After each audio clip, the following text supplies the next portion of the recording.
With the NFL season and college football season coming towards an end, I want to start looking at the NFL draft in some of my rankings. So today I'm doing my quarterback rankings. I have 9 quarterbacks I want to talk about, so make sure to stay to the end and I'll explain why my QB1 is QB1 and why my QB9 is QB9. So let's go ahead and talk about it. Let's start with my quarterback 9 and quarterback 8 that I'm kind of putting into this unofficial tier. And honestly, I'll probably put my quarterback 7 also in this tier.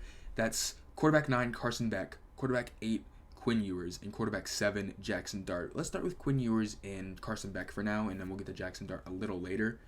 These guys I can see, I have like a 4th to 5th round grade and then late 4th, early 5th. The thing about both these guys is they got arm talent. I like they have the accuracy. I think I would say the accuracy is good. Again, they have an NFL arm. They can make some very ton of throws. Carson Beck has shown being able to make a ton of throws, and that is of course what you need to be. And he has solid athleticism, can play make a little bit. Quinn Ewers I think is a very smart QB, very high IQ. We saw that in the game versus the Sun Devils, Arizona State, where he had that 4th and 13 touchdown in overtime. He read the play perfectly. He set up the right protection, and he hit an absolute bomb for a touchdown. It saved the game for Texas. So that's again one of the big reasons why I like Quinn Ewers. Again, I think he can also play make very well. Throwing the run is pretty solid. He can throw the ball without much effort. But I think the reason why I'm kind of putting these two in an unofficial tier is because of their play in the pocket. Quinn Ewers, I think, can be a little frantic. I think he can leave too early. I think he can make it worse than it is. That which just leads the pressure. I think there's times where he has missed clean pocket throws to open receivers because of his fundamentals, and I think that's also another reason. I don't think these guys have perfect fundamentals, perfect mechanics. Quinn Ewers definitely doesn't. It's all upper body mostly. The footwork isn't great. I don't think he has the greatest follow through, and so that could lead to some airmail passes.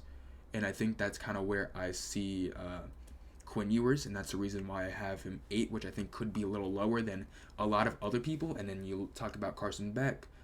I think he can be frantic in the pocket. The one weird thing about him is sometimes I think he throws without thinking. Is maybe the best way to put it. And obviously it's not the whole time, because you got to be able to think and process quickly to be a quarterback, and he does that. And, if you're a quarterback on the starting college level like this, you're going to be good enough for it. But there was this one play, I think it was versus Kentucky, where he looks, it's inside the 10, 20, it was inside the red zone. He's looking left first, and then he has the guy on the right, guy in the right slot. He's running a quick hitch. He looks to left, and then he looks right, automatically throws it without thinking much. Even though there are 2 Kentucky defenders right there ready to make a play on the ball, make a play on the receiver. And it was incomplete, and very well could have been intercepted. So that was definitely a really bad one for me, and I looked at it and I was like, what is Carson Beck doing? And that's kind of why I see Quinn Ewers and Carson Beck in this unofficial tier. And then you have Jackson Dart, who is also somewhat in that, because I think he can struggle in the pocket. But overall, I think he can make definitely a ton of intermediate middle throws, which I think is a trait it is good to have going into the NFL for Jackson Dart. And so let me just pull up some of this stuff. So that is really good. Solid size, good athleticism, can run if he needs to. And then he's also a very tough quarterback. I think him, Matt Corral, both coming from Ole Miss, have that similar style of tough quarterback. And I think it is really good to have. I mean, of course, you want to be able to have a tough quarterback, but he truly puts it on the line. And there's some games where I watch where Ole Miss offensive line was not doing great, and he played through it. So that was really good for him. Even though his offensive line wasn't great, he definitely took some bad sacks, and I think that's kind of part of the reason why I'm putting this in this tier. But I think Quinn Ewers and Carson Beck are a little farther down than Jackson Dart, because Jackson Dart is my quarterback 7, and I do have him as a true 4th round grade. And I think it's part of the offense he's in too with Lane Kiffin. I think sometimes he forces the primary read, and when that primary first read is gone, he can struggle a little bit, running around, kind of being frantic.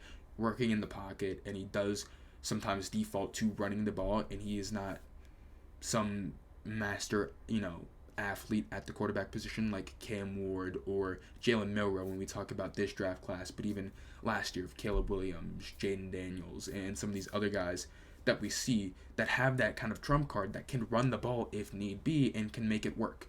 Jackson Dart doesn't have that. He's a good athlete, but he's not a runner like Jalen Milroe and Cam Ward have that athleticism. If we're taking a comparison to the guys in this draft class. So that's kind of where I stand on these three guys, Carson Beck, Quinn Ewers, and Jackson Dart. Let's go to my quarterback 6 and quarterback 5. My quarterback 6 is Riley Leonard, and my quarterback 5 is Dillon Gabriel. And so I'm putting these guys in another unofficial tier. That's kind of why I'm talking about them now in kind of a group. But I'm going to start with Riley Leonard a little bit. He works really well in the RPO game, and I think is really good. He's a true athlete at the position. He's not Jalen Milroe, Cam Ward, but that's a reason why he's a threat in this RPO game, because he can run the ball. We saw that in Notre Dame. We're going to see that in games coming up, depending on what happens in this Notre Dame and Georgia game, which I'm recording before. He, again, can tote the rock. I think he has a solid NFL arm. It's nothing crazy, but he can get the job done. And when we talk about kind of the weaknesses, I don't think he has a super, super strong arm. I don't think he'll launch the ball too far. He can, but he's going to have to put a lot of juice into that throw. It's not going to be as effortless as some other guys coming up, and some other guys even behind him can somewhat be frantic in the pocket. He can run, better, in my opinion, probably better than Jackson Dart and all the other guys before. So it kind of helps a little bit more, but again, not that Jalen Milroe, Cam Ward type of athleticism. And somewhat struggles under pressure. And so that's kind of where I see Riley Leonard, and I think he can be a solid quarterback. Now, I want to get to Dillon Gabriel before I kind of give you a reason why these guys are kind of in your unofficial tier. And so I think Dillon Gabriel is an accurate quarterback. Well, Dillon Gabriel is fighting two stereotypes. Let's start with that. Left-handed quarterback, which some people don't like, some people hate it. I personally, I'm not going to hold that against him. If he's a go-to quarterback, you're a good quarterback. It's a little different. You're going to have to run some plays a little differently, right? There's going to be some adjustment for the receivers. But, if you're a good quarterback, you are a good quarterback, I think. Also, the other stereotype, he's short. He's like 5'11", 6 foot.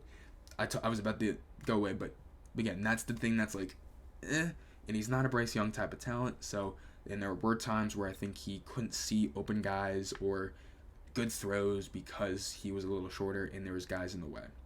But I think overall he's an accurate quarterback. I think he's a smart and savvy quarterback that can really lead the team, right? I think, again, calm presence that goes through his reads. He does kind of everything right. It's just he doesn't have the natural athletic, physical traits and talents to be like, oh yeah, that's going to be my franchise quarterback. Again, shorter quarterback. I don't think he has a super strong arm. Okay athlete with okay arm talent, and that's kind of where I see Dillon Gabriel. And so the reason why I put Dillon Gabriel and Riley Leonard in this kind of unofficial tier, because I think both of these guys would be great backups.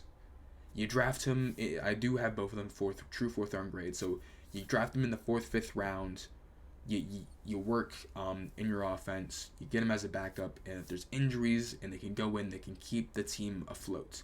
I don't think they're going to improve the team. I don't think they're going to elevate the people around them as much as you want a franchise quarterback to do. But if you draft them, you have a backup. I think that's looking really good. And I think Dillon Gabriel can work in different schemes a little bit more than Riley Leonard, because he is, I wouldn't say dependent on that RPO scheme, but he works in it really well, and I think he sometimes struggles when he doesn't have an RPO option to go off of. He can struggle. And so I think that he will need that right scheme, play, coach type of vibe for him to work out. Not saying he can't be a backup anywhere, but I think to maximize his potential, a team like that who run RPOs a little more often than other teams, I think would be a great fit for Riley Leonard. And that's kind of why I have him a little lower as well than Dillon Gabriel. So those are my quarterback 6, Riley Leonard, and quarterback 5, Dillon Gabriel. Now we're going to start honing in on just one quarterback for each section. My quarterback 4, Will Howard, who just had an incredible game versus Oregon in the Rose Bowl. But before we get to that, let's talk about what I seen on tape before that game happened, because I did watch the film before that. I think he is good size, is a solid athlete for his size, has the option to run, and he can. There's going to be plays where, you're running him, or he can scramble out the pocket for a few yards. But he's a clunky, somewhat clumsy runner. He also did have 6 fumbles, which isn't great. But he, again, kind of clunky runner. Think Big Ben type of runner. Not saying he's going to be Big Ben. Not saying he's as good as Big Ben. But when it comes to athlete and runner, I think those two have a very similar vibe when they're trying to get out the pocket, get some extra yards, and run the ball. And so the big thing about the impressive thing about Will Howard is that he has been able to make all type of throws that you were going to see on the NFL level. A diverse, throw chart, or just diversity in his throws that he's been able to do has been great. In wide or in tight spaces, downfield, intermediate, short to the line. He's really impressed in a lot of that. And so that's a reason why I like it. I think he has good accuracy down the field, a solid playmaker for his size. So I think he has the talents to be a good quarterback. I think some of the biggest question I have is, can he drive the ball consistently enough and do it when he needs to? And I think that's something he's working on. And that question was somewhat answered in the Oregon game, where he had that one to Emeka Egbuka right down the middle of the field. He drove that ball perfectly, put it right on the money. And that's what I wanted to see more of him. And then you kind of have that question, it was the one to Jeremiah Smith, where he was wide open on the right side of the field. And that one's a little different because he was wide open. You didn't want to overthrow him. You didn't want to underthrow him. Just let him get it in the area and let him adjust to the ball, because he's that wide open. So I think, though maybe I would like to see him put a little bit more power on it, because it was somewhat of an underthrow, but you didn't want to overthrow it and you didn't want to underthrow it. So just put it in the area. He did. Jeremiah Smith got the ball and it was a touchdown. So again, Will Howard had a really good game versus Oregon, and so that's why I was really excited. I unfortunately couldn't watch the game. I was at work, but watching some of the plays, it really made me even more excited for Will Howard, and I think inherently I am higher on Will Howard than a few other people, and then maybe many other people. I think a 2nd to 3rd round grade, I think there's a fair chance he goes in day 2, and I would be fine with it. I don't think you start him right away, but if there's a team that maybe has some questions at quarterback, I think if the Jets don't want to go quarterback round 1, hey, Will Howard might be your guy in round 2, round 3. If Aaron Rodgers is going to come back for another year, maybe you get another quarterback to be your stopgap. I don't know, because you have the whole thing with Garrett Wilson. But that was just an option. If maybe one of these teams that are in the top of the draft that want a Cam Ward, Shedeur Sanders, and maybe not get them because they might go top 5, 2nd, 3rd round, you got yourself Will Howard, and maybe he can work that, and maybe you can see what you can do with that. So that's kind of where I stand there with Will Howard. Let's go ahead on to my quarterback 3. My quarterback 3 is Jalen Milroe from Alabama, right? When you look at Jalen Milroe, the first thing that pops out is his size and his athleticism. I've talked about these guys having good athleticism before, but this is one where it's a true trump card. He can run the ball, and he can be an absolute game changer with his legs, which makes him, again, very dangerous as a quarterback in that. And, I'm not comparing them, but again, think Anthony Richardson, because Anthony Richardson as an athlete is still a unicorn, but Jalen Milroe is the next best thing. But as a thrower, he has a strong arm, really, really strong arm, and I think he has a solid deep ball, even though that accuracy can be a little wonky, but I don't think it's too bad. As the weaknesses a little bit, the accuracy I think isn't fully there. That goes with fundamentals he has, and so I think he still needs time to develop, and I don't think he should start right away. And because he has such a strong arm, he tries to throw it maybe a little too hard when we're talking about deep balls. So he might take a little time to a little bit more time to throw than he needs to, because he's launching at cocking back, trying to throw it as far as he can, and he can throw the ball very fast with little effort, but sometimes when you're talking downfield, he puts maybe a little bit, he tries to put too much on the ball, and he might, his throwing motion is like a few second, like a second, half a second longer than what it really needs to be, and so that could get him possibly in trouble, right? And so I also think he's inconsistent on the run, even though he is a scrambling kind of quarterback. We have those questions like, okay, if he gets on the run, is he looking to throw? Is he looking to run? And how often is it a switch? How well does he balance that? And I think that's a low question. When he does throw on the run, I don't think it's as consistent as you would want it to be. For somebody who does run a lot and has the ability to be a playmaker and game changer with his legs. So we'll see what happens with Jalen Milroe. I'm definitely interested to see how the NFL kind of sees him with the whole Anthony Richardson so far, because that's arguably the closest comp he got to Jalen Milroe because of the size and the just pure natural athlete Jalen Milroe is. And I think if you're drafting him, you're drafting a natural athlete, maybe not as much as a developed quarterback that you want him to start right away. So that's kind of where I see Jalen Milroe. And again, I have him as a true second round grade, but I'm interested to see if he does possibly go first round, because I think he has a chance to go late first round. There's a team that maybe wants to trade up, or a team that maybe wants to really sit him and let him learn behind a veteran quarterback. I don't know. But that's where I stand on Jalen Milroe. Let's go ahead into my QB2. My quarterback 2 is Shedeur Sanders. So that means quarterback 1 is Cam Ward, but let's talk about Shedeur. He has elite accuracy. He's the most accurate quarterback in this draft class. And so that's, again, a reason why I have him as a quarterback 2. There's a reason why I don't fully have him as quarterback 1, but just know it's like almost like a 1A, 1B type of thing with Cam Ward and Shedeur. And I'll get to that a little later when I talk about Cam Ward. But he's strong in the pocket, great accuracy all across the field, or when some may say elite accuracy. I think he has a really quick release and he's able to get the ball out. So that's really good with him. Solid athleticism, solid athlete, can run if he needs to, and can make some plays with his legs. Not Cam Ward level, not Jalen Milroe, but definitely more than some of the other guys before this, right? And I think he works with really good timing, okay anticipation.